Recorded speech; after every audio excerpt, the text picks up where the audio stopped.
Election day nears. We're keeping a close eye on New Hampshire, which could be in play for President Trump. I'm not supposed to say it, but we are leading by so much.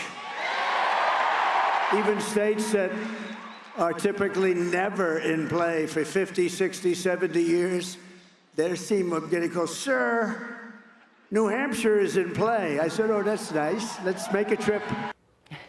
Don Bolduc is a retired Brigadier General, former New Hampshire Senate candidate, an Army veteran who served 10 tours in Afghanistan. And he joins me now. Good morning, sir. It's great to see you. So we wanted to have you on because the Trump campaign is ramping up their ground game in New Hampshire after the latest round of polling shows that Donald Trump is closing the gap in a state that hasn't voted for a Republican candidate in 24 years. So what do you think? What sense are you getting when you're walking around New Hampshire on the ground? Is Donald Trump right that this state could be in play? Yes, I think he's right that the state is in play. You know, I work now as a full-time police officer. I went to the academy after the 2022 election. So I've been out there on the ground. I see people from Massachusetts, Vermont, Maine, all over, and obviously many, many people from New Hampshire that come through the town that I work for. And I listen to them and I hear their concerns. And Kamala Harris has just failed to close the deal. She can't get away from the bad economic policies that have raised prices in every single area that are hurting Americans. Once again, in New Hampshire, we're going to have people choosing between heating and eating. She has no dialogue, no answers for how she's going to secure the border. And regardless of what political party you're in, you know we have a bad crisis border situation. National security, the significant problems there. America is not trusted.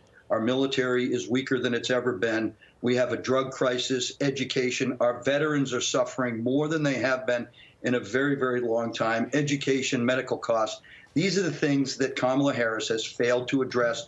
And so people are looking for another answer. And they know during the first administration, Trump administration, that he dealt with all these, and he dealt with all these effectively. So regardless of the chaos, they're looking for more money in their pocket so that they can help their children and their grandchildren. And that is what is on the line here in New Hampshire.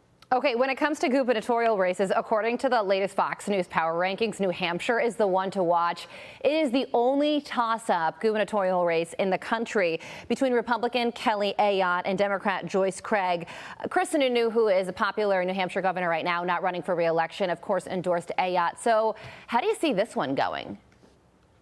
Well, it's going to be close, but I think Kelly Ayotte wins because she's focusing on all the right things. Listen, Joyce Craig, she wants to put in an income tax. She wants to raise taxes in an already stressful economic environment for people. It's just not the right answer. And we know Kelly Ayotte won't do that. We know she'll focus on the right things, the economy. She's concerned about our northern border. She's concerned about all the drugs that come in from the southern border. She's concerned about first responders and how they're being treated, the drug crisis, veterans, education. She's focusing on the real issues that I think Granite Staters, when they go into the polls, are going to say, you know what, we got to trust Kelly Ayotte with this one because Joyce Craig is just missing this. And in Manchester, she does have a record that is not for these really important things that Granite Staters need improved. All right, so we'll see who gets the gubernatorial seat and the 4 electoral votes in New Hampshire as well. Don Bolduc, thank you so much for joining us. We appreciate you.